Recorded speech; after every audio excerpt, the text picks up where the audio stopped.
Hello, everyone, and welcome to another episode of Chatting with the Experts TV show hosted by me, Paula Okone, where I bring to you amazing women from Africa, from the Caribbean, and in the diaspora. The mission of this show is to inspire, to empower, and educate women globally. And that's why I do this every week with 99% women and 1%. Sometimes I have men on, so that's the 1%.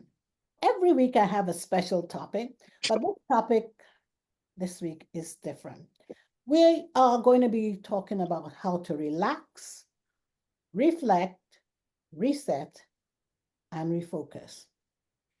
And with me to do that will be three inspirational women. We'll be talking about leadership retreats for Black women in Ghana. The first person to join me today to do that will be Celestine. Celestine. Hello, Paula. Welcome to the show. Thank you. Next will be Mary Oluonye.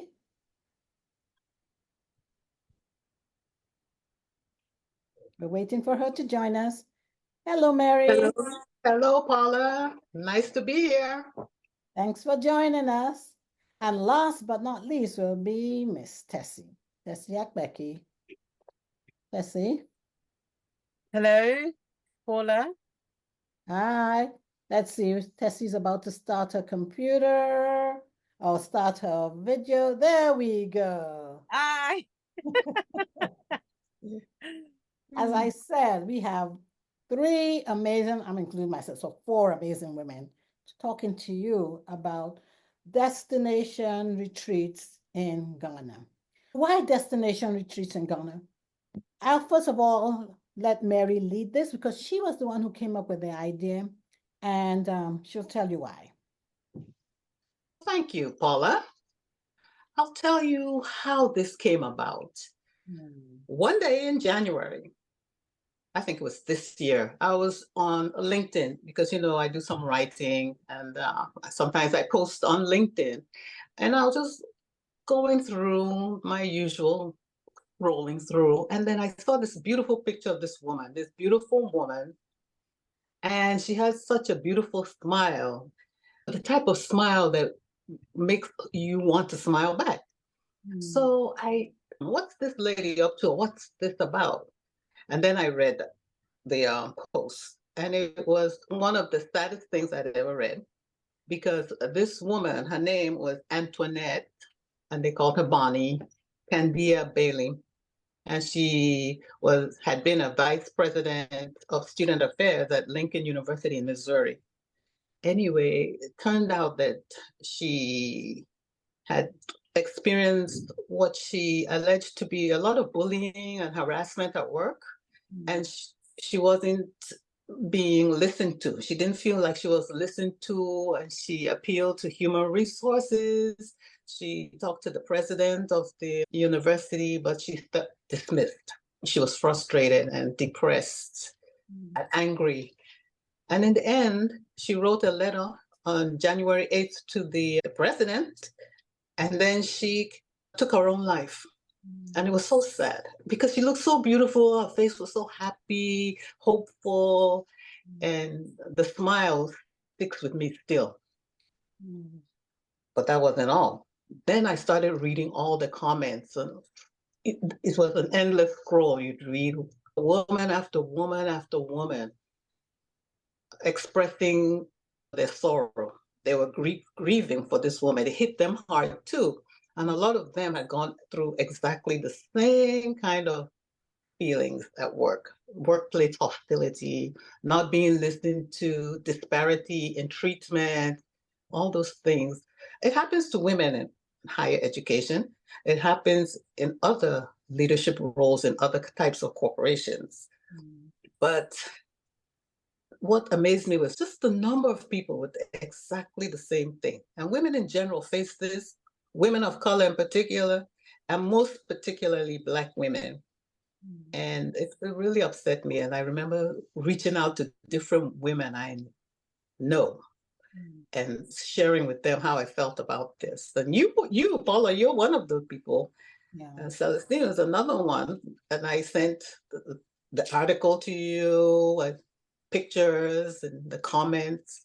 And I asked you, well, what can we do? I felt like I just want to take care of these women because at my age now, these women who are going through this, I look at them as sisters. I look at them as daughters.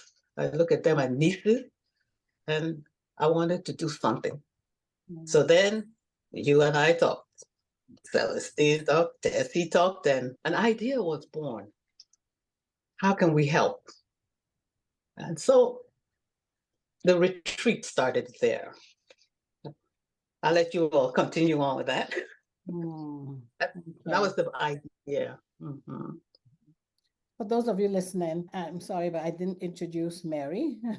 Mary, do you mind introducing yourself so that people will know who you are? I'm sorry about that. I'm just touched by this whole story.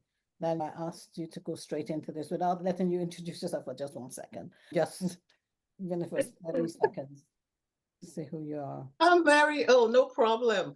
I'm Mary.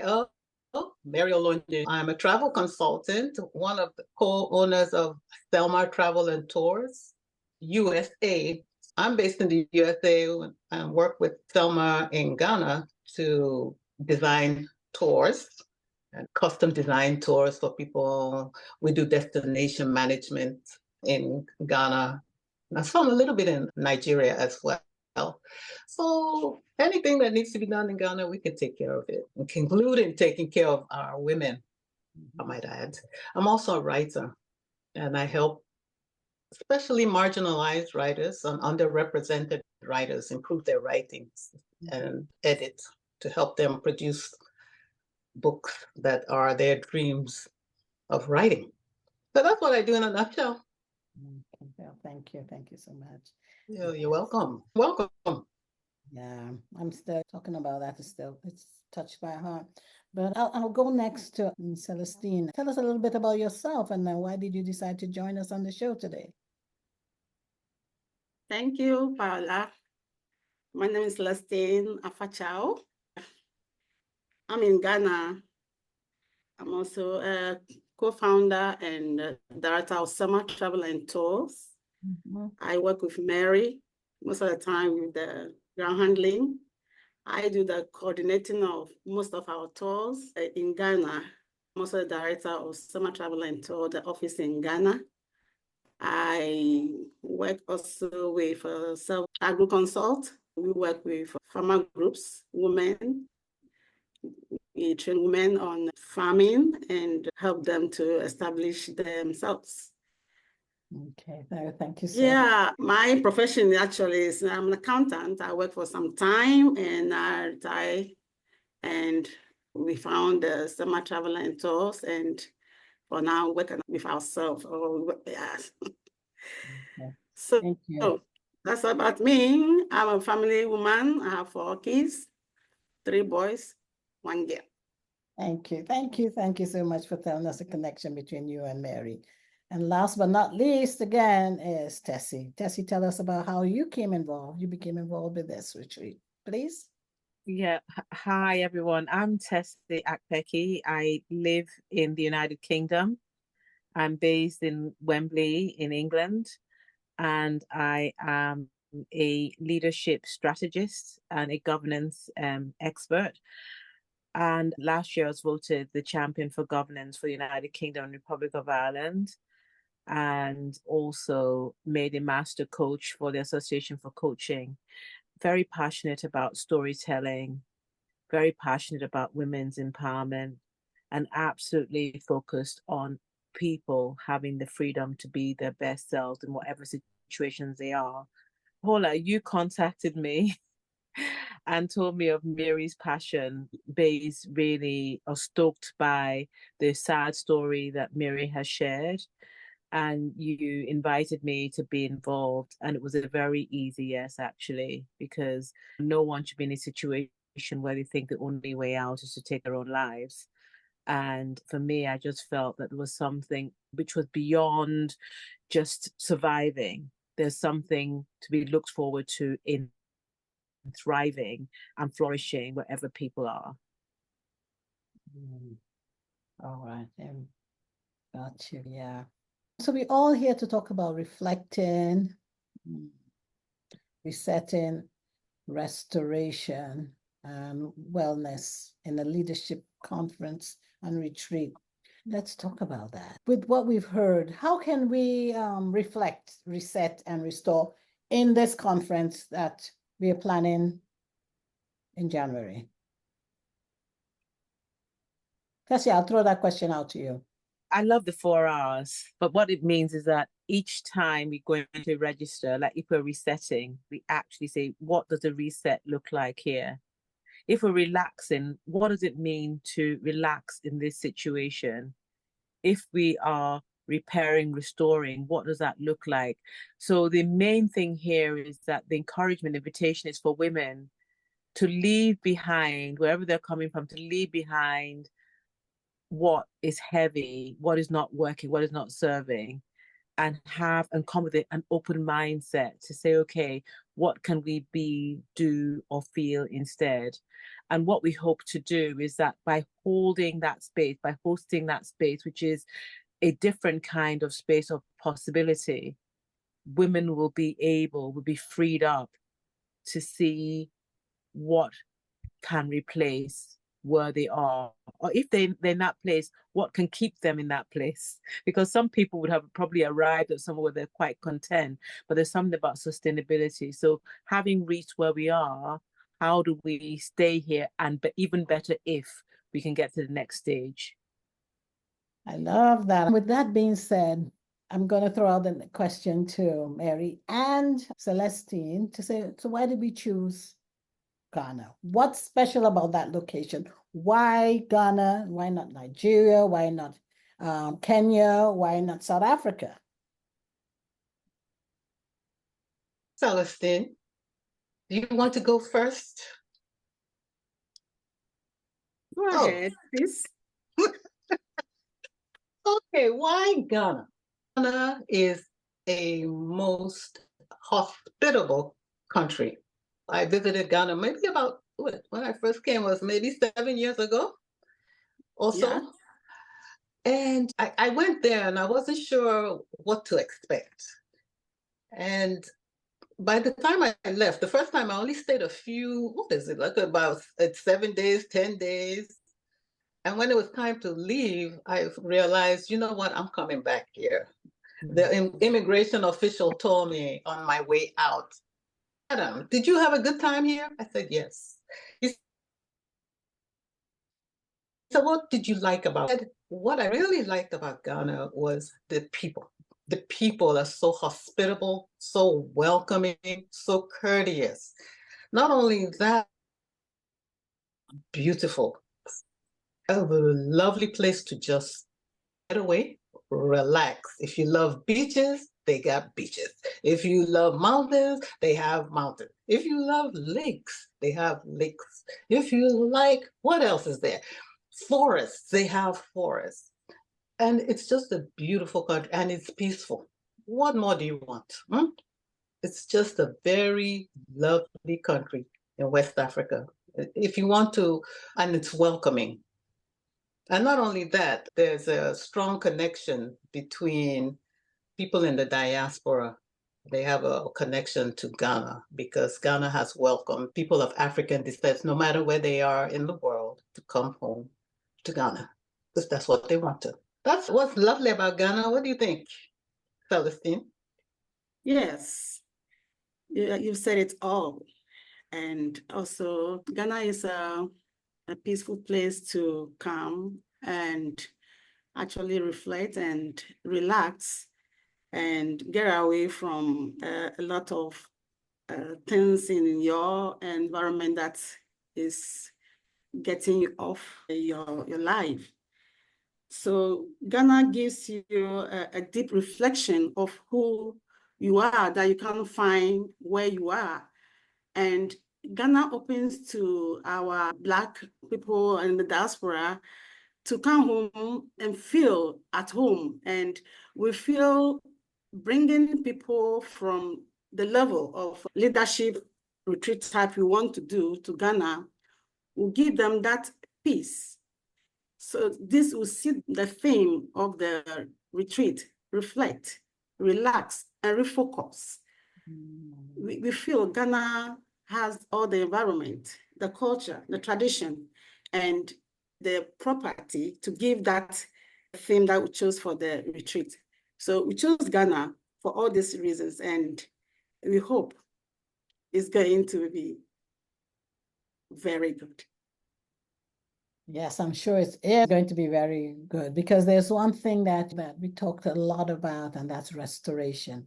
Especially, as we said, in this particular case where this woman didn't feel that she could be restored. And I know that's something that, Tesse, you are very passionate about, wellness. And you know, when you think about restoration, you think about resilience, at least I do, and wellness, of course. So in January, and during the retreat, can't speak today, how do you think that you'll be able to show people how they can get restored in one way or the other? You don't need to go into depth, but I know that's a passion of yours. Yeah, and thank you. That's a wonderful question. And I'm glad that you said wellness and also well-being, which are two different, similar but very different things. And people keep on talking about well-being, and that is how can we keep well. But wellness are the practices, are the habits, are the pathways to remain well. So well-being and wellness are complementary. And how we hope to do this is to actually help people who come on this retreat to focus on what is good, what is strong, what is worthwhile, and to celebrate what they're good at. And also to recognize that no one is alone. Sometimes in situations where people take their own lives, sometimes it's because they think that's the only option. Sometimes they think they're the only one. But actually knowing that it's okay not to be okay, knowing that we can have a really good, healthy support system, and knowing that there are things that we're doing that are good and strong and right is very helpful. And we hope to create a container whereby people will be able to do that. There was something I read today as we were preparing for this show, and it says, your work is not your worth. I repeat that. Your work is not your worth. And sometimes in a very pressurized situation, and when we are burnt out, we actually think that our work and our worth are the one and the same, and they're not. So hopefully we'll be able to enable and empower the women coming on the retreat to separate out their worth from their work. I love that. Your worth is not your work, and your work is not your worth. Absolutely. Yes, knowing that there is a plan, there's a purpose for each one of us, and we have something to fulfill. And just knowing that no one can be you. You are unique, you're special, and everyone needs something that somebody needs something that you uniquely bring to the table. So you are special. Ties up with not getting your worth from your work, but knowing that just being there, you're special. Just being around, you're special. Something that I wanted to ask too, and because I'm part of this, we chose January of 2025 to have this retreat. But for me, there was something special about January. It meant fresh beginnings, new beginning. 24 is out, 2025 is in, and there's so much you can start doing afresh in January. So I know that was one of the reasons I liked January. But is there anything, and I'm throwing this out now to the tour operators, is there anything specific about January that anyone coming to the retreat would be able to enjoy or see or experience in Ghana, in addition to the restoration that Tesse just spoke about? Oh, this is Mary here. The thing about Ghana, anytime you go, it's nice. It's good. That's just the way it is. January is great because we've left the hustle and bustle and the busyness of the holidays. You've gotten through that. You're starting, like you say, afresh in January. And it's a good time. It's like a little bit of a downtime in Ghana in the tourist season. You've gotten past the holiday season, and the peak season is not yet coming until maybe more like May, June. So it's a time of peace. It's a time where you can just take a break, reset. This is relaxed.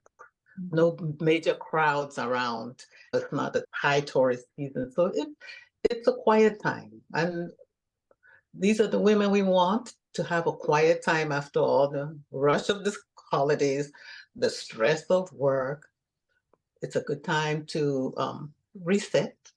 It's a time to reflect and say, are we going to stay where we are? Or are we going to change things? This is now you can reset your thinking, your mindset. So it's a peaceful time. Amidst beautiful surroundings, you can still see a lot. In terms of the season, it's a little bit dry, so it's not rainy season. I don't think it's rainy season. Celestine, am I correct? Yeah, it's not a rainy season. You are. Okay. So even though you can come and visit in rainy season too, because it just rains some parts of the day and not other times of the day, but it's pretty dry. So it's a good time to come visit. But like I say, with Ghana, any time is good. Yes. Ghana, believe it or not, we've been talking for almost 30 minutes, but one thing I did want to point out is that today we are in different parts of the world. And the person who's in Ghana right now, as we talk, is Celestine. So Celestine, I'm going to throw this question in particular to you. What are the highlights that anyone who joins us this coming January, will be able to experience in Ghana? Ghana, that's your home. Ghana, that's your birthplace. Ghana, that's your heritage. What would you tell them? Wow. Ghana, there are a lot of things that you experience, and there are so many ways you could enjoy yourself in Ghana.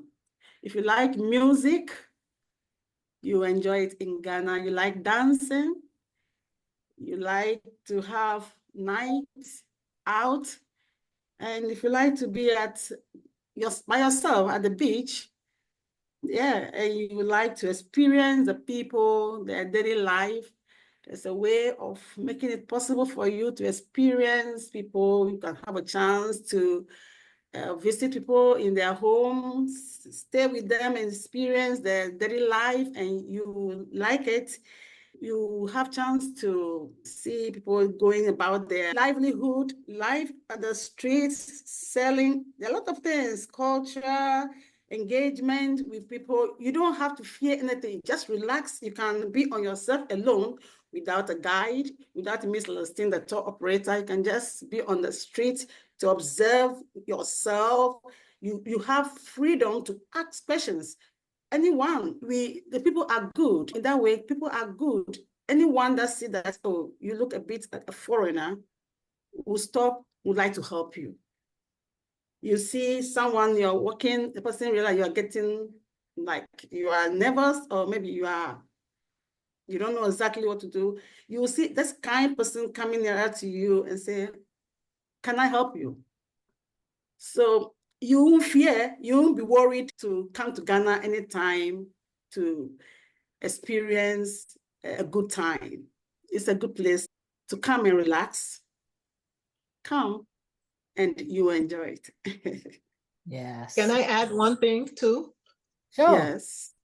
You can also have a good chance to reflect too on your ancestors, because due to the transatlantic slave trade, Ghana played an infamous role, but they have some of the well-preserved slave castles and dungeons in Ghana.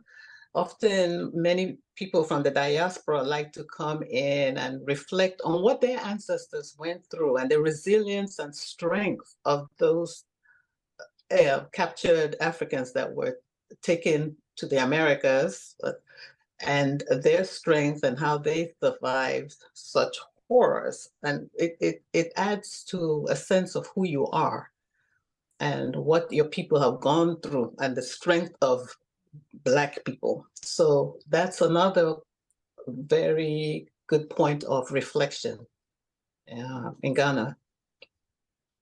Yeah. And of course, the people who come will experience that too. Yeah. Yeah. More like coming back to the roots. Coming back to the roots.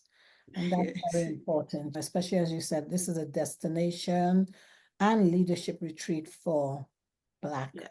men. It's So again, we come back to Miss Tesse. Last but not least, what would be your parting words to anyone who joins us this January 2025 at this leadership but reflective retreat that we are going to be having for Black women? When I think of Ghana, I think of a country that is blessed with gold, golden memories, golden experiences, golden beginnings.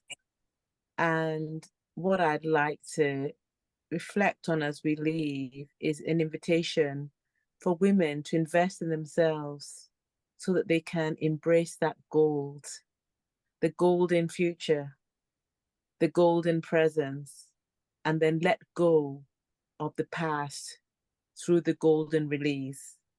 So this is something that I'm sure will change lives because it's something that is going to lead to better and to best.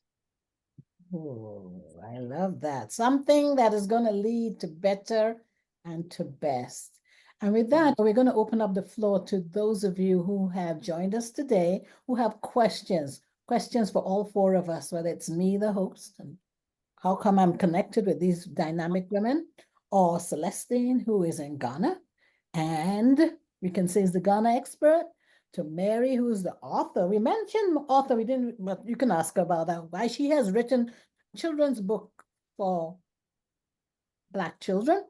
And also she is part of the co-owner of Selma Tour. And of course, Tesse Akpeki, who is our wellness, in addition to all so many other qualifications, but she is our wellness and resilience expert. So the floor is now open to all of you to ask any one of us questions on why January 2025 would be a good time to come to Ghana and reflect. I want to make sure I get it right. You guys fill in for me. Reflect, restore, Reset. reset, Refocus. refocus, And restore, yes. Thank you, everyone, for joining us today. And the floor is now open to all of you to ask each and every one of us here a question or questions about why this leadership conference, retreat, and spa would be one of the best things you've ever experienced. Thank you.